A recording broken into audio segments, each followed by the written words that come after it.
On accueille aujourd'hui deux personnes d'Austin qui trempent dans la culture. Alors d'abord, Mme Renée Bourque, qui est, elle, du Comité culturel d'Austin. Bonjour, Mme Bourque. Bonjour, merci. Oui, et Mme Sonia Aubé, qui est, elle, comédienne dans la troupe des Improbables. Bonjour, Mme Aubé. Bonjour.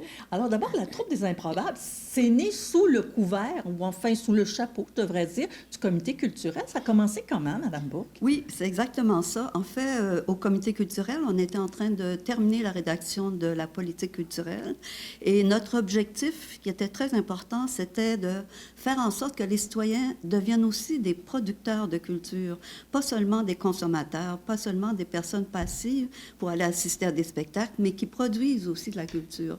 C'est d'ailleurs le courant maintenant au Québec. Et donc, en 2019, on s'est dit qu'on voulait varier un peu, diversifier nos activités.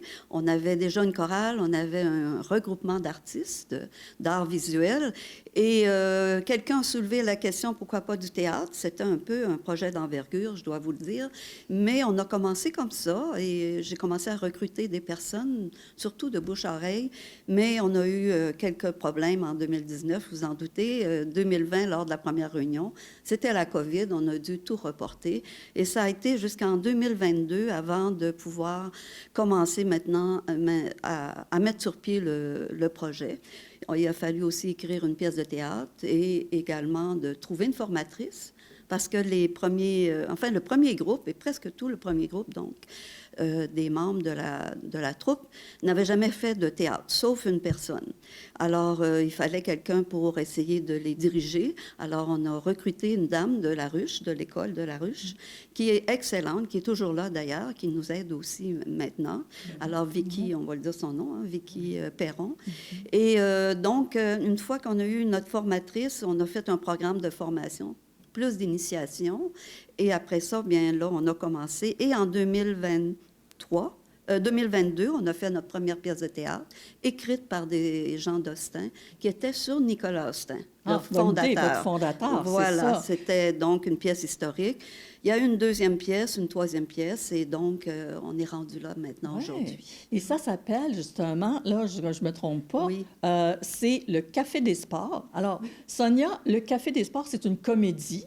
Oui. Hein? Vous êtes une des comédiennes, faites Ginette. Oui. Mais qu'est-ce que c'est un peu l'histoire? Parce qu'on va juste mettre l'eau à la bouche, parce que ce qu'il faut dire aux gens qui nous écoutent, c'est que vous allez présenter ça le 7 février au sous-sol de l'église Saint-Jean-Bosco. Alors, c'est pour ça qu'on vous invite. Oui. Donc, question de titiller les gens un peu, là. Bien, écoutez, ça se passe dans un café, le Café des Sports, et il y a toutes sortes de choses qui arrivent, dont finalement un corbillard qui apparaît, puis on cherche un billet de loto. OK. C'est très drôle, très amusant, beaucoup de personnages colorés. Puis les gens qui ont vu la pièce à date ont beaucoup apprécié. C'est ça, parce que vous avez déjà 3 représentations. Oui. Alors là, bientôt, on va vous voir au Centre culturel à Sherbrooke, je pense. Tranquillement, pas vite. Mais donc, c'est une comédie. Alors, parle-moi un peu des autres comédiens. Vous êtes des amateurs, mais là, est-ce que vous avez des vétérans là, qui datent de la première année de la présentation? Oui, on est 4 qui sont de la première année. En fait, ça fait 3 ans que ça existe grâce au comité culturel. Donc, on est 4 qui sont déjà de la première cuvée, si on peut dire. Puis, il y en a d'autres qui sont rachetés l'année d'après. Puis, cette année, il y avait 4 nouveaux comédiens. Et puis, c'est sûr qu'avec Vicky Perron, on a vraiment de la chance parce qu'elle est vraiment bien pour nous diriger puis nous donner tous les trucs Elle est excellente, en fait. C'est initiation en plus de pratiquer tout de suite. Oui. La pièce que vous allez présenter, elle est de qui? Est-ce que c'est un auteur local? Non, c'est un auteur français. C'est Jean-Pierre Martinez, c'est ça. Puis elle a été un peu adaptée, oui, pour le Québec, parce qu'il y a des choses qui se disaient moins bien de la façon dont c'était écrit. Là. Puis, oui, il a fallu l'adapter pas mal au contexte québécois. Oui. Mais je pense que vous avez très bien Oui, on a bien réussi. Puis en fait, c'est ça. Étant donné qu'on est des amateurs, Ginette avait un rôle assez... beaucoup de répliques. Fait qu'ils ont séparé le rôle en deux pour avoir un mari et un Gilles et une Ginette. Et ça a été très bien. Toutes les personnes ont vraiment des rôles intéressants. Puis vous vous amusez. Et comme c'est la 3e pièce de théâtre qu'ils font, alors ils sont de mieux en mieux. Ils sont rendus de très bons artistes et on est très fiers d'eux. On essaie. Puis en terminant, j'aimerais savoir, qu'est-ce que ça vous apporte à vous de faire du théâtre, justement? Ben, écoutez, moi, la première fois que j'en ai entendu parler, j'ai dit oui sans même réfléchir. Je ne OK. sais pas pourquoi, mais j'avais vraiment le goût de faire du théâtre.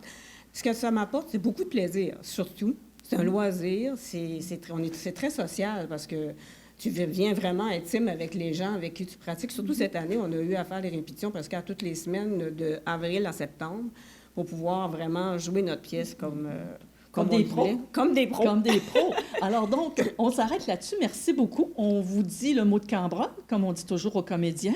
Alors, je rappelle que c'est au sous-sol de l'église Saint-Jean-Bosco et on va mettre évidemment en ligne là, sur l'écran l'adresse pour acheter les billets. Ça coûte 12 $, c'est vraiment pas cher. Et puis, ben, c'est ça, il reste de la place. J'aurais une petite chose à rajouter. J'aimerais remercier le club Saint-Jean-Bosco, la FADOC de Saint-Jean-Bosco. C'est grâce à eux si on peut se produire au sous-sol de l'église Saint-Jean-Bosco. Puis les dames du comité sont vraiment Formidables. charmantes et formidables. Et ils peuvent Oui. acheter les billets à l'entrée. À la aussi. porte. Oui, bien, aussi, bien. oui, aussi. Ben, écoutez, merci beaucoup et à la prochaine. Eh bien, Merci, merci Dani. beaucoup de nous avoir reçus. Merci. Merci.